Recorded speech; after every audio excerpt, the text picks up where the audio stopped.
What's up, everybody? This is your boy Raj here, and welcome to another episode of my rock review.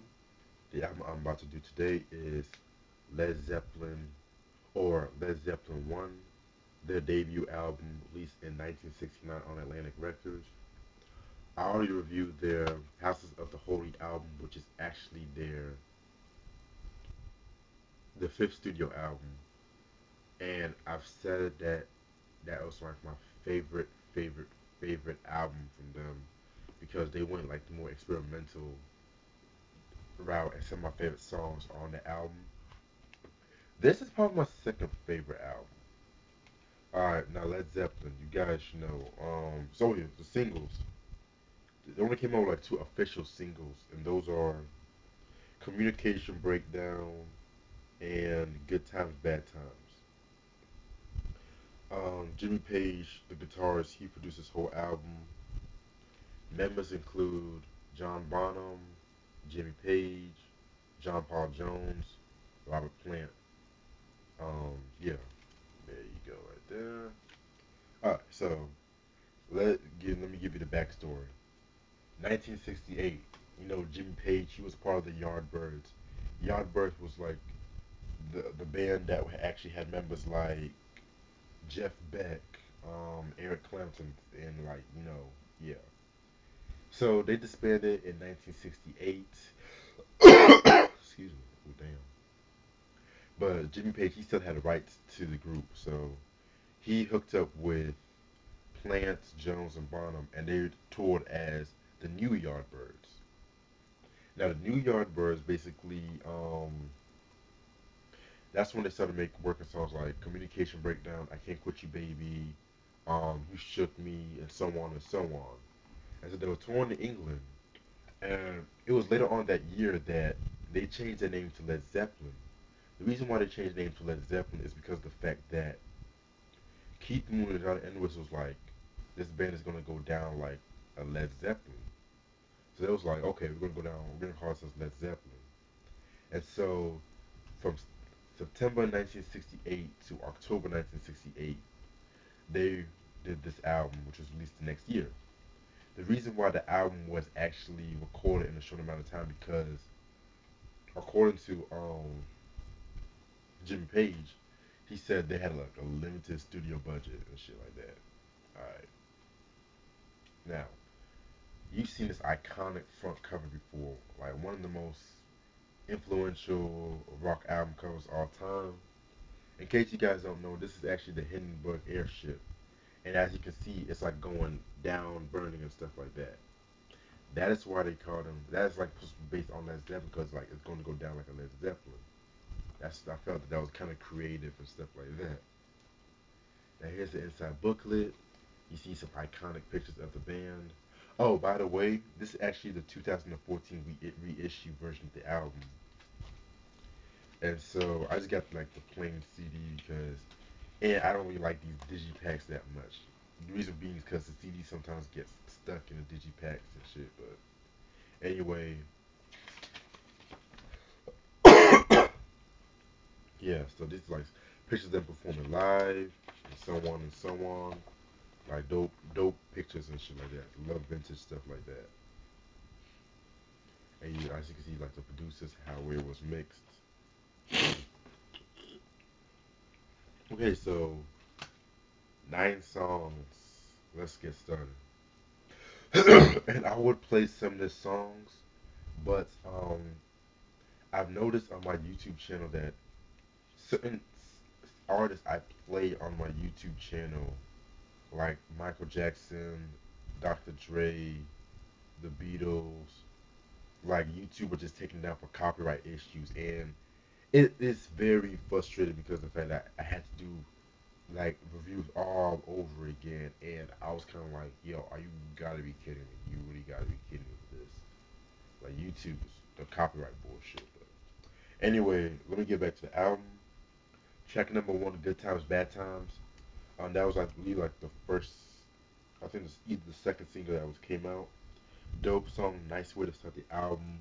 I love the energy on that song right there. Track number two, Babe, I'm Gonna Leave You. This is like a cover originally recorded by Joan Baez. Very, very dope song. Like, I love how folk rock ish it was very, and then it had like, at the same time, it was very heavy too. And I'm gonna get into that after this album review. I loved Robert Plant's vocals on this. He just kills it with the vocals.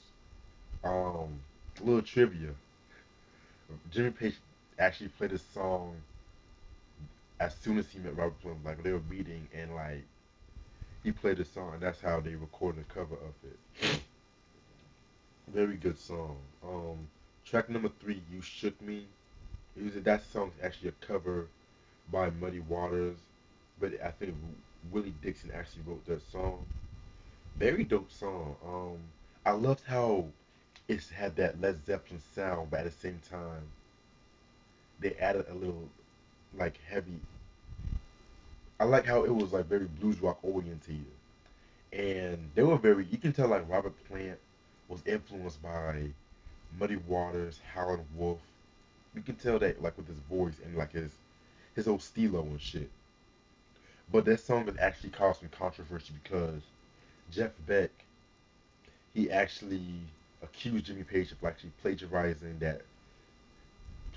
like that song, like his recording of it from his album Truth. And according to Jimmy Page, he said that he did not hear about Jeff Beck's version until after he accused him. So, and this will not be like the last time they will get accused of plagiarism and shit. So, yeah, they would.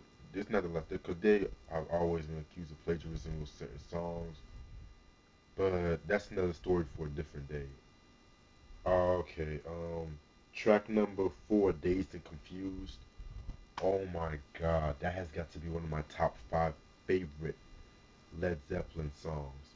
Um, I loved how stripped down that song was. Like, John Paul Jones, he laid that bass line, like, doom, doom, doom, doom, doom. I mean, he kills it with that bass. I mean, John Paul Jones, he does not really get the. He, in my opinion, is like the. How can I put this? He's actually the rock of the group. Like he's very much an instrumentalist. He plays like the organ and like the keyboards, like bass, like the bass and shit like that. Like very distinct member. Like that's one thing I loved about John Paul Jones. I feel like he doesn't really get the credit in the group. And okay, well back to the song. I loved how it starts with the bass line, then Jimmy Page comes out with the guitar, and also our player just comes in with his vocals, and then John Bonham just kills it with the drums and shit. I mean, oh, I forgot to mention, originally the song was like a Jake Holmes song. Then the Yardbirds covered it, and then Led Zeppelin covered it too. So, and one another thing I loved about this song was the way Jimmy Page uses the little violin bow to play his guitar with. I mean, that's actually one of the first times like he ever done that, and when he does it live, it's just mind blowing. And that's another thing too about the song. I mostly prefer like the live versions of the song over the studio versions, but that's not taken away from the studio version. Reason why, because they improvise a lot when it comes to like their songs, and so they will incorporate new lyrics to the song. They will stretch out that song to about at times it can be to up to 35 to 40 minutes. And I was like, whew. Two of my favorite live performances are like one they did in Denmark, which is like the black and white footage, and the other one they did like in England and stuff like that in 1970. I'm gonna post a link to those after I finish with this. Track number five, Your Time Is Gonna Come. Um, Pretty straightforward song, self-explanatory.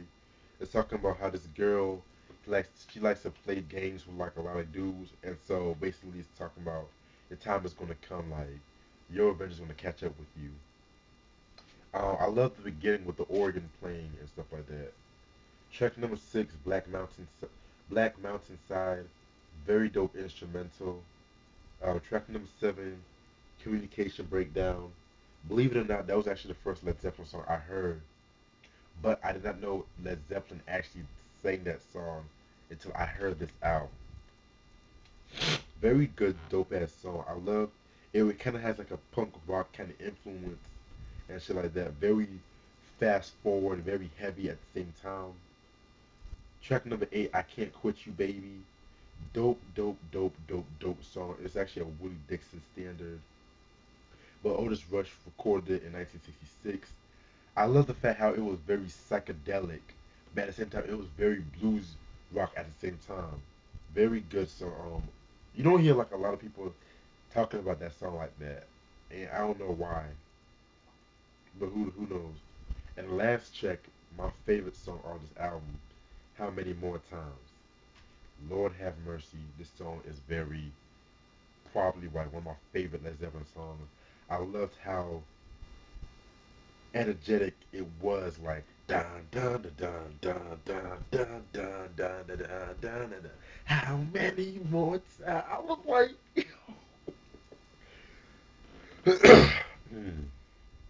very classic song. That's classic Led Zeppelin right there.